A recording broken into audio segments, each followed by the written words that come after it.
उसमें था torque on a magnetic dipole in a magnetic field. तो हमने ये देखा था कि जो टॉर्क वाला टॉपिक था ना,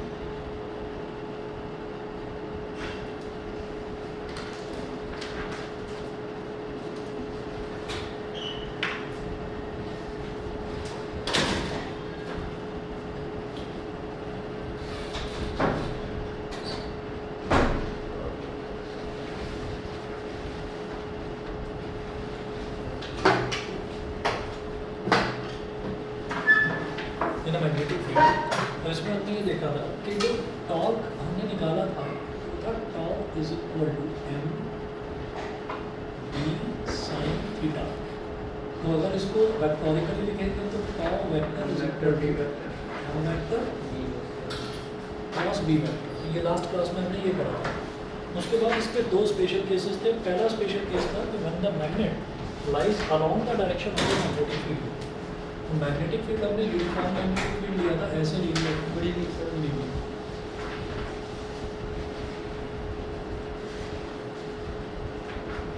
हमने इस तरह से मैग्नेटिक फील्ड ले लिया था और इसमें एक मैग्नेट रखी हुई थी ऐसे।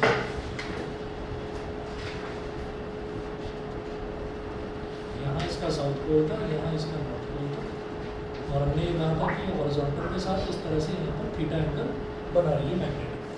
अच्छा, अब इसका जो स्पेशल केसेस देखे थे, तो फर्स्ट केस देखिएगा, केस फर्स्ट।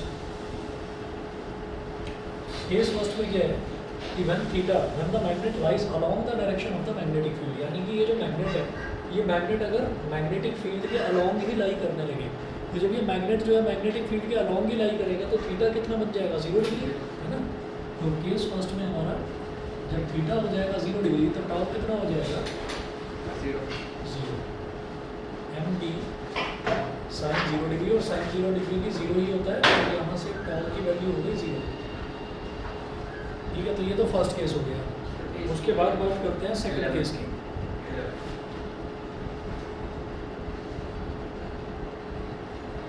सेकंड केस है theta is equal to 90 degree. Theta is equal to 90 degree. तो यहाँ पर क्या है, when the magnet lies perpendicular to the direction of the field. तो मैग्नेट जो है, मैग्नेट को ये जो मैग्नेटिक फील्ड है, मैग्नेटिक फील्ड की डायरेक्शन के परपेंडिकुलर रख दिया है।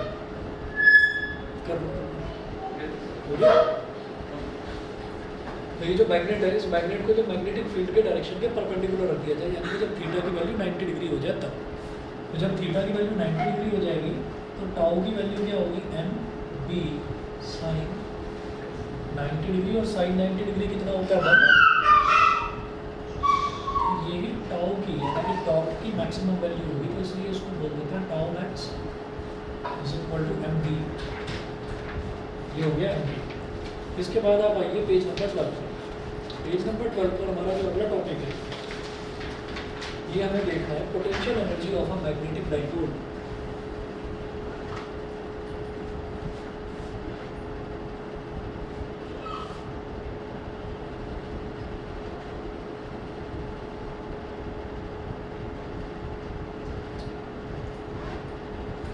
Potential energy of a magnetic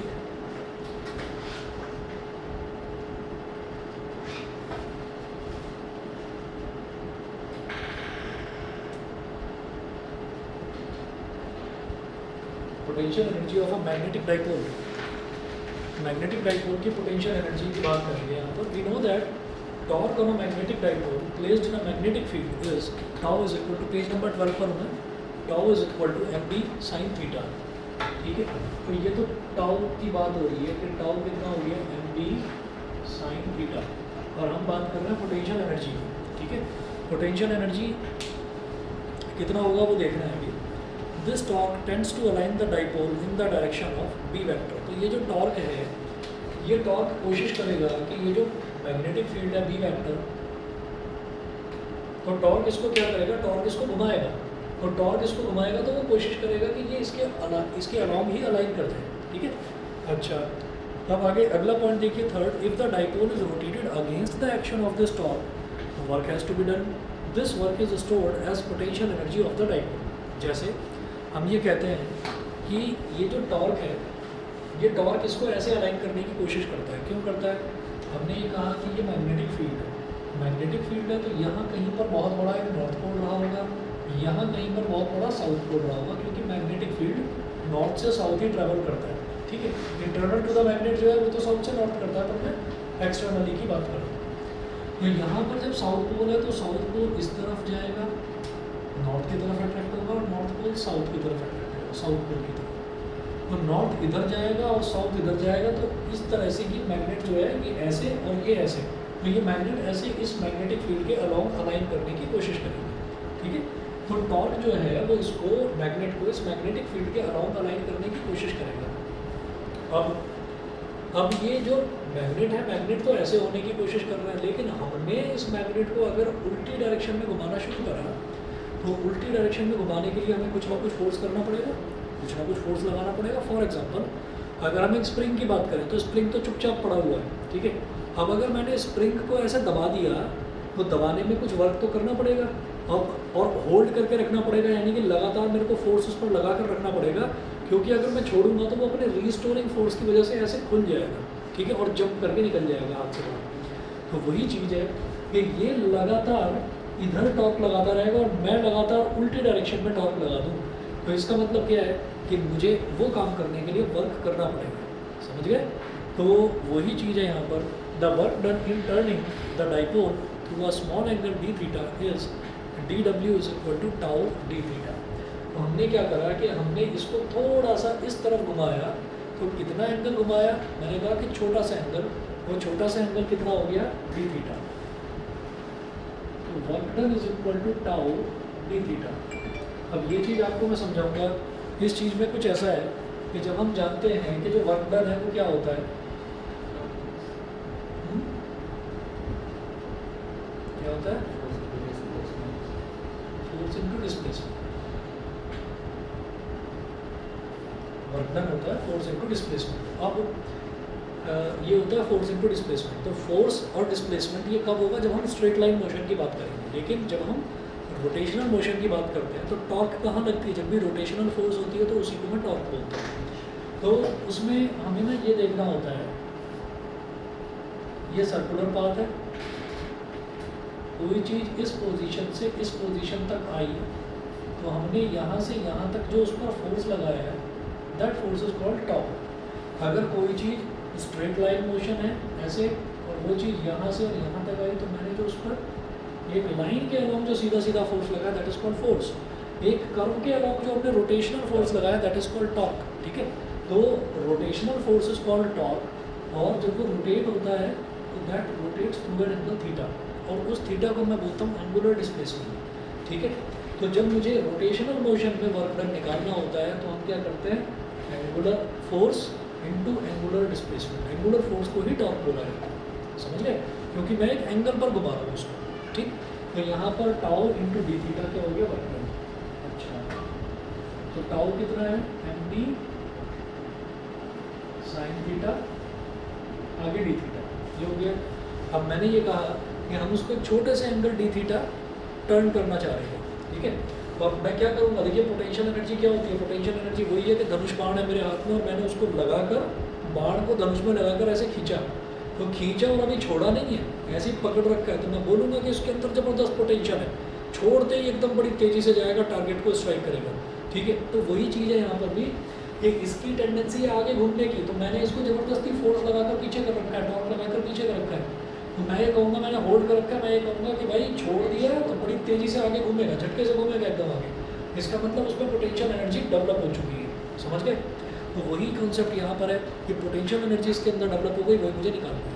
अब हमने कहा if the dipole is rotated from an initial position theta is equal to theta 1 to the final position theta is equal to theta 2, then the total work done will be।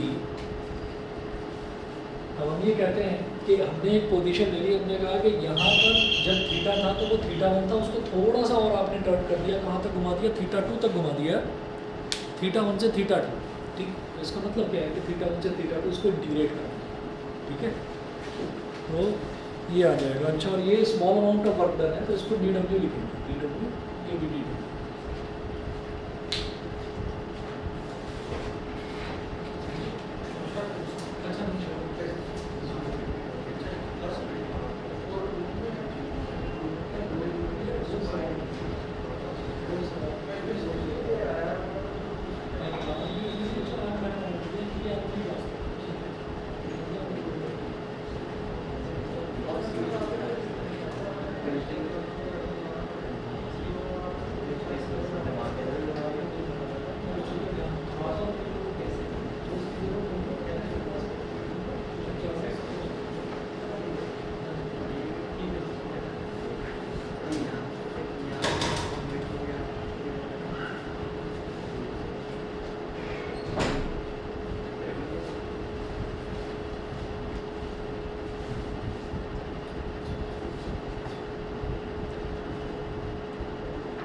चलिए, तो अब इसके बाद मैं क्या करूँगा कि भाई हमने इसके अंदर थोड़ा सा टॉर्क लगा दिया, पीछे की तरफ थोड़ा सा टॉर्क लगा दिया, तो इसके अंदर एक पोटेंशियल एनर्जी भर गई, इसके अंदर पोटेंशियल एनर्जी डेवलप हो गई। अब जैसे ही छोड़ेंगे इसको तो एकदम तेज़ी से आगे की तरफ घूमेगा। तो मैंने ये कहा कि अब इसको अगर पहले θ1 पोजीशन पर था और फिर θ2 पर ले आए, तो मैं टोटल वर्क डन कैसे निकालूंगा इसका? अगर याद करिए dx होता है, dx को इंटीग्रेट कर देते हैं तो x आ जाता है, उसी तरीके से dw को इंटीग्रेट कर देंगे तो w आ जाएगा। w क्या है? टोटल वर्क डन, ठीक है। तो w is equal to integration of dw, integration of dw, और कहाँ से कहाँ तक इंटीग्रेट करेंगे? थीटा इज इक्वल टू θ1 से थीटा इज इक्वल टू θ2, ठीक है, θ1 से θ2 तक। अच्छा, तो अब ये w क्या हो जाएगा? इंटीग्रेशन ऑफ dw की जगह वैल्यू डालिए mb sin theta d theta, यहाँ पर लिखिए θ1, यहाँ पर लिखिए θ2। m और b कांस्टेंट है, बाहर निकालिए।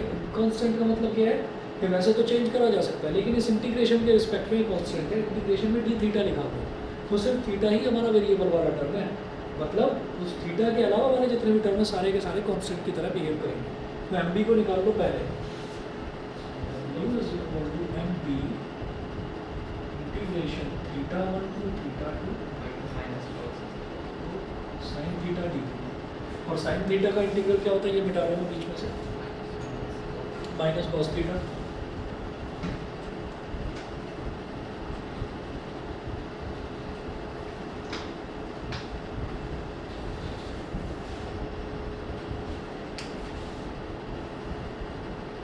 तो mb और sin थीटा का इंटीग्रल है minus cos theta, lower limit is θ1, upper limit is θ2। mb, ठीक है। अब अपर लिमिट पहले थीटा की जगह θ2 डालो, तो माइनस कॉस θ2, माइनस फिर θ1 डालो, माइनस कॉस θ1। फंक्शन तो माइनस कॉस थीटा है ना, फंक्शन तो माइनस कॉस थीटा है, तो minus cos theta minus minus cos θ1, तो एक बार थीटा की जगह θ2 डाल दिया, एक बार θ1 डाल दिया। इंटीग्रेशन का थोड़ा बहुत आइडिया है ना? तो हम क्या करते हैं, पहले अपर लिमिट डाल देते हैं, फिर लोअर लिमिट डाल देते हैं। इसलिए पूछ रहा हूँ क्योंकि अभी इंटीग्रेशन ज़्यादातर शायद करा नहीं होगा इसलिए, है ना। तो बस सीधा सीधा यहाँ पर ये याद रखिए, साइन थीटा का इंटीग्रल माइनस कॉस थीटा होता है, और एक बार थीटा की जगह अपर लिमिट डाल देते हैं, एक बार लोअर लिमिट डाल देते हैं, बीच में माइनस का sign, minus cos θ2 minus cos θ1, बीच में माइनस का साइन। अब क्या हो गया? w is equal to mb minus cos θ2 और माइनस माइनस प्लस कॉस θ1। तो इसको पलट कर भी लिखा जा सकता है ऐसे, w is equal to mb cos θ1 minus cos θ2। ये वर्क डन का फॉर्मूला आ गया, ठीक है। अब सवाल ये उठता है कि वर्क डन पूछा गया था पोटेंशियल एनर्जी टॉपिक, तो पोटेंशियल एनर्जी है। जब भी कभी पोटेंशियल एनर्जी टॉपिक आता है, हमने 11th में भी करा है, यहाँ पर भी करा है, हम वर्क डन ही निकालते हैं, लास्ट में एक लाइन लिख देते हैं, this work done is stored as potential energy in the dipole, ठीक है। तो जो मैंने इसके अंदर वर्क करा है, इसको पीछे खींचने में, वही वर्क डन जो है वो इसके अंदर पोटेंशियल एनर्जी की तरह स्टोर हो जाएगा। तो आगे देखिएगा, यहाँ मेंशन करा हुआ है, this work done is stored as the potential energy U of the dipole. और एक तरफ इधर भी फोर्स लगभग डन और फोर्स और एक इधर दूर, तो नेट करने जाएंगे तो एक लेफ्ट में जा रहा है यानी नेगेटिव है। नहीं समझो तो सही, तो कांस्टेंट भी है। सुनो, वो तो टॉर्क है, टॉर्क इधर फोर्स लगा रहा है और इधर फोर्स लगा रहा है, वो तो टॉर्क हो गया। लेकिन जो मैं वर्क कर रहा हूँ, मैं एक पॉइंट को पकड़ कर पीछे की तरफ घुमा रहा हूँ, तो वर्क डन तो मेरा बस यहीं पर है ना। ये तो अपने आप इधर घूमे, अगर वो कैसे भी करे उससे मतलब नहीं, मैं तो इधर फोर्स लगा रहा हूँ बस, समझ गए। हाँ, अगर मैं इधर भी फोर्स लगा रहा होता तो बात अलग थी, तो मैं तो इसको सिर्फ पीछे की तरफ खींचा, ठीक। तो इन्होंने इसको कुछ इस तरह से लिखा है कि W इज इक्वल टू, यहाँ से माइनस एम पी इन्होंने बाहर ले लिया, और ब्रैकेट में cos θ2 माइनस cos θ, कैसे लिख लो एक ही बार। This work done is stored as the potential energy U of the dipole. तो पोटेंशियल एनर्जी को बोलते हैं हम U is equal to minus M b bracket में cos θ2 माइनस cos θ1। ठीक है. The potential energy of the dipole is zero when m vector is perpendicular to b vector. तो potential energy zero होगी, potential energy zero होगी when m vector is perpendicular to b vector. क्यों? क्योंकि भाई potential energy निकली कहाँ से है? पोटेंशियल एनर्जी निकली तो यहीं से, इसी को तो इंटीग्रेट करा है. ठीक है. अब आप ये देखिएगा कि अगर हमारा m वेक्टर b वेक्टर पर परपेंडिकुलर हो गया तो इसका मतलब क्या हो जाएगा कि M B sine theta D theta ये हो जाएगा. तो जब ये दोनों के दोनों परपेंडिकुलर हो जाएंगे तो परपेंडिकुलर होने पर हम ये कहेंगे कि भाई टॉर्क जो है वो मैक्सिमम हो गया, टॉर्क मैक्सिमम हो गया. तो पोटेंशियल एनर्जी जीरो कैसे होगी?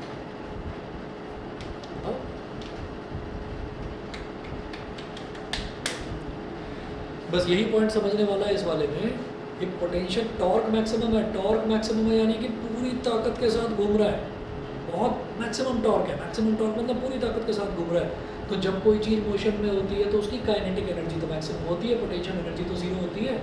तो वही लिखा हुआ है यहाँ पर कि जब आपका टॉर्क मैक्सिमम होगा, फोर्स मैक्सिमम है.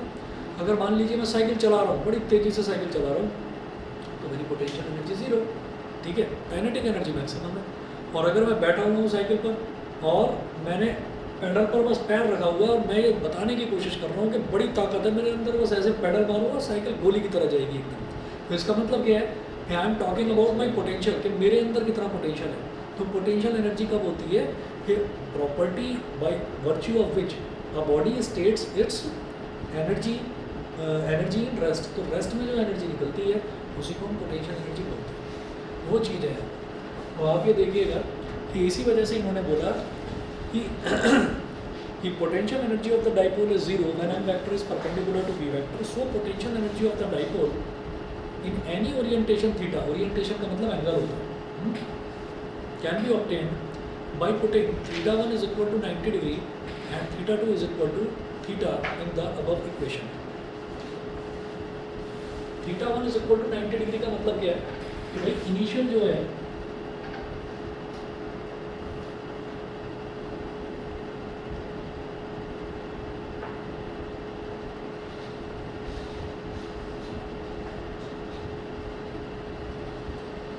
हमारा ये मैग्नेटिक फील्ड है. मैग्नेट को, ये साउथ पोल है, ये नॉर्थ पोल है. मैग्नेट को इनिशियली मैंने ऐसे रखा हुआ है, यानी कि मेरा इनिशियली जो थीटा 1 है उसको मैंने 90 डिग्री ले लिया. इसको 90 डिग्री क्यों लिया?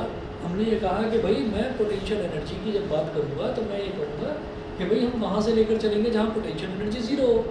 तो इस पोजीशन पर पोटेंशियल एनर्जी जीरो होगी क्योंकि m वेक्टर इज परपेंडिकुलर भाई साउथ पोल से नॉर्थ पोल की तरफ जाने वाली क्वांटिटी क्या होती है? मैग्नेटिक मूवमेंट, है ना. मैग्नेटिक मूवमेंट और मैग्नेटिक फील्ड भी एम और बी जब परपेंडिकुलर होंगे तो टॉर्क मैक्सिमम होगा, टॉर्क मैक्सिमम होगा तो पोटेंशियल एनर्जी मिनिमम होगा. ठीक है. तो पोटेंशियल एनर्जी मिनिमम यानी कि जीरो, पोटेंशियल एनर्जी मिनिमम यानी कि जीरो. तो इनिशियल पोजीशन पर मैं लूँगा, इनिशियली पोटेंशियल एनर्जी को जीरो ले लिया. अब आगे घुमा लो कितना भी. अब मैंने कहा कि आगे मैंने इसको घुमाकर इस पोजीशन तक ले आया तो अब जितना भी शिफ्टिंग हुई वो एंगल बन गया हमारा थीटा 2. वो angle final initial angle 90 degree और फाइनल एंगल थीटा 2. ठीक है. और वो थीटा 2 हम ये कहेंगे जब थीटा 1 90 डिग्री फिक्स हो गया फिर जो थीटा 2 है इस थीटा 2 को सीधा सीधा थीटा बोल, इसको सीधे सीधे थीटा बोल दीजिए. हम ये कहते हैं भाई किसी भी चीज़ को हम निकालेंगे कैसे. फॉर एग्जाम्पल मैं ये कहूँगा कि भाई तुम्हारी एज कितनी है? 15 साल, 16 साल, 17 साल. चलिए, तो हम ये कहते हैं कि अगर 16 साल तुम्हारी एज है तो वो 16 साल कैसे पता चली? वो 16 साल ऐसे पता चली कि भाई जब मैं पैदा हुआ था तब मेरी एज 0 थी, तो 16 माइनस 0 करा तो this is the change in my age. ठीक है. जब मैं पैदा हुआ था तब से अब तक 16 साल का डिफरेंस आ चुका है मेरे अंदर. ठीक. तो इसलिए मैं कहता हूँ कि मेरी एज 16 साल है. रीज़न क्या है कि मैंने इनिशियल वैल्यू को 0 पर सेट कर रखा है. ठीक है. अगर कोई कहे कि भाई जब आप 10 साल के थे और अब आप 16 साल के हो तो कितना चेंज आया, तो आप क्या करोगे? 16 माइनस 10. तो हम ये कहेंगे नहीं भाई टोटल आप अपनी एज बताइए, तो हम ये कहेंगे जब पैदा हुए थे तब 0 ईयर के थे, तो 16 माइनस 0 तो 16 साल के हो गए ऐसे करके. इसी वजह से अब जब पोटेंशियल एनर्जी निकाली जा रही है तो पोटेंशियल एनर्जी में मैं ये देख रहा हूँ कि थीटा 1 और थीटा 2 पर डिपेंडेंट है. तो मैं ये कहूँगा जो इनिशियल पोटेंशियल एनर्जी है उसको पहले 0 पर फिक्स कर दो. इनिशियल पोटेंशियल एनर्जी को 0 पर फिक्स कर दो तो जो फाइनल पोटेंशियल एनर्जी है वही मेरी पूरी पोटेंशियल एनर्जी हो जाएगी.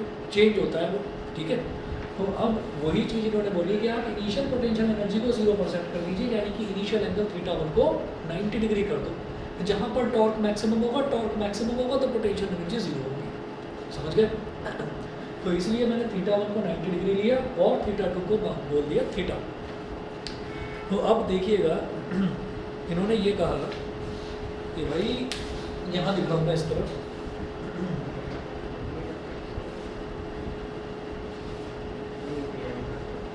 अभी एक चीज़ और समझानी है मुझे, देखना जरा। ये तो है हमने- टॉर्क और वर्क डन दोनों सेम है। दोबारा बोलो टॉर्क और वर्क डन दोनों सेम ना, दोनों अलग अलग है। टॉर्क में जब थोड़ा सा डिस्प्लेसमेंट, एंगुलर डिस्प्लेसमेंट मल्टीप्लाई करते हैं तब वर्क डन आता है, और यही जो वर्क डन है it stores in the dipole as potential energy. है। मतलब वही पोटेंशियल एनर्जी और टॉर्क दोनों सेम है। पोटेंशियल एनर्जी और वर्क डन दोनों से। नहीं, यहाँ पे कॉमन है ना, बस ये है कि ये डायरेक्शन में हो, मतलब डायरेक्शन जो है ये नेगेटिव में हो, पॉजिटिव में। अरे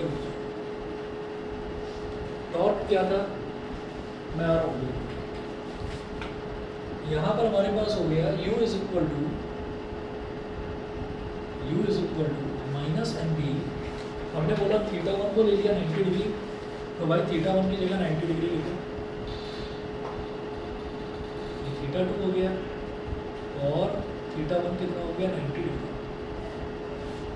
तो u is equal to minus, और θ2 को बोल दिया थीटा, θ2 की जगह theta, θ2 is equal to theta और θ1 की जगह 90 डिग्री। cos 90 डिग्री क्या होता है, 0, है ना। तो ये आगे वाली टर्म तो 0 होगी, ठीक है। तो u is equal to minus M B cos theta, तो u इज इक्वल टू क्या हो गया minus M vector dot B vector, क्योंकि ये डॉट प्रोडक्ट का फॉर्मूला होता है। टाउ जो है ना, टाउ होता है बेटा M vector cross B vector, ये होता है M vector cross B vector. तो दोनों में अंतर हो गया ना, ये तो क्रॉस प्रोडक्ट हुआ और ये डॉट और क्रॉस में फर्क ये है कि ये तो होता है जैसे M vector dot B vector, तो ये तो होता है एम बी कॉस थीटा और वो होता है एम बी साइन थीटा, है ना। तो ये दोनों में अंतर है, ठीक है।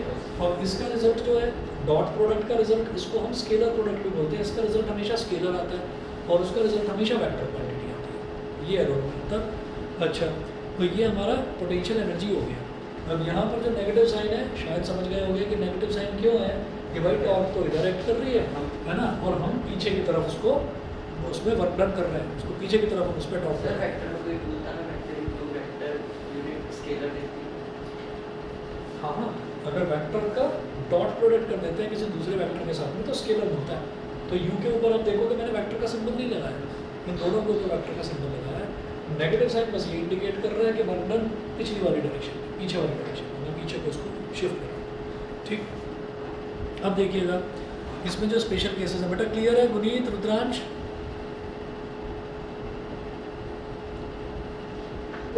ठीक है, चलिए जी। अब स्पेशल केसेस देखते हैं। तो पहला केस है one theta is equal to 0 degree, U is equal to minus M B cos 0 degree. जब थीटा को 0 डिग्री लेंगे तो हमारा ये कितना हो जाएगा, मैं इधर करता हूँ उसको,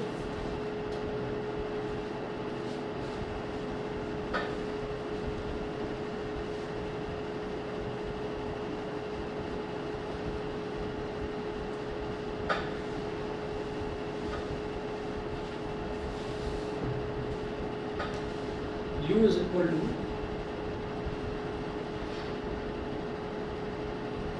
minus mb cos 0 degree, cos 0 1 होता है तो u की वैल्यू माइनस mb होगी।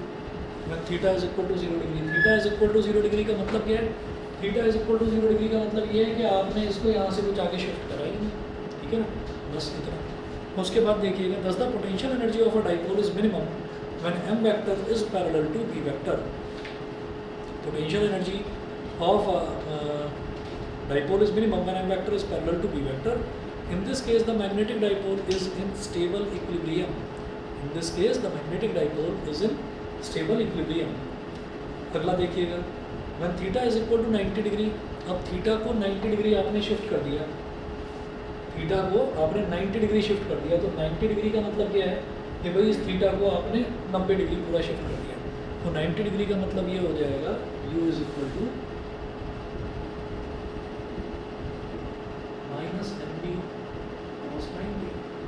माइनस एम बी कॉस 90 का मतलब माइनस एम बी इंटू 0, तो पोटेंशियल एनर्जी कुछ होगी ही नहीं उस टाइम उसमें, ठीक है। when theta is equal to 180 degree, u is equal to minus M B cos 180 degree, जब थीटा को 180 डिग्री ले लेंगे तो u is equal to minus M B cos 180 degree, cos 180 degree cos pi की value -1 होती है, minus M B into -1 यानी कि प्लस का एम बी, ये हमारा पोटेंशियल एनर्जी हो गया प्लस का एम बी, ठीक है। उसके बाद thus the potential energy of a dipole is maximum when M vector is anti parallel to P vector, इसको कहते हैं अनस्टेबल इक्विलिब्रियम। तो पैरेलल का मतलब ये हो गया कि जब हमारा मैग्नेटिक मोमेंट और मैग्नेटिक फील्ड यानी कि एम और बी दोनों के दोनों सेम डायरेक्शन में, और एंटी पैरेलल का मतलब ये है कि ये इस डायरेक्शन में और ये इस डायरेक्शन में, मतलब दोनों के बीच में 180 डिग्री का पूरा एंगल बन रहा है, ठीक है। इतना करिए जी, current loop as a magnetic dipole कल करवाता हूँ। सर एक क्वेश्चन, जैसे कि हम कोई बार मैग्नेट लेते हैं उसके दो एंड्स हमें पता है नॉट ऑफ वो रहता है, हाँ, एक स्क्वायर मैग्नेट, स्क्वायर मैग्नेट उसमें भी नॉर्थ और साउथ ही होगी। मतलब क्या है कि जैसे ये बार मैग्नेट होती है ना, तो इसका तो रेक्टेंगल की शेप होती है। हमें पता होता है कि सबसे ज़्यादा मैग्नेटिक फोर्स कहाँ होगी, तो हम उसको हिसाब से उसके पोल डिसाइड करते हैं। स्क्वायर में स्क्वायर में, अच्छा स्क्वायर में तुम्हें ये लग रहा होगा कि भाई चारों जो उसके फेसेस हैं एक जैसे ही हैं, तो कहाँ पर रखें, तो स्क्वायर में कहाँ रखेंगे? स्क्वायर मैग्नेट होती भी है, स्क्वायर तो मैग्नेट ही नहीं होती। मैग्नेट तो 4 टाइप की होती है, एक तो आपका मैग्नेटिक नीडल हो गई, एक आपकी राउंड मैग्नेट हो गई, एक बार मैग्नेट हो गई, स्पिंडल मैग्नेट हो गई। स्क्वायर मैग्नेट तो होती है, फिर भी तो क्या करें? अगर होगा तो फिर पता नहीं भाई कहाँ होगा, हो सकता है कि नहीं 2 पोल्स पर हो, बाकी दोनों पोल्स पर ना हो। क्वेश्चन अच्छा है, सोचा नहीं मैंने कभी, इसीलिए अटक रहा हूँ। ठीक है, बाकी सोचता हूँ, गूगल पर चेक करो। ये तो आ रहा है ना पढ़ते थे, आपने बताया ना टॉर्क हम सीधा भी हो जा रहा है 90 डिग्री हो, तब मेरे माइंड में आ रहा है कि उसकी साइड में भी हो सकते हैं नॉट ऑफ साउथ, तो फिर स्क्वायर मैग्नेट में हो सकते हैं, ये पूछ लेते हैं। सही है, थैंक यू। ओके, सर अभी मैं टेस्ट करूँगी, मुझे समझ में आ रहा है, यस समझ में मैथ्स वाला, तो मैथ्स वाले में कहीं पर भी अगर जैसे कोई भी प्रॉब्लम आएगा तो भेजे जब पूछ लिया तो कोई दिक्कत नहीं है, ठीक है। ये एक्स्ट्रा क्लासेस हम ले इस वजह से रहे हैं कि हमारे पास टाइम की कमी ना रहे, ठीक है, पूछ लिया। ओके।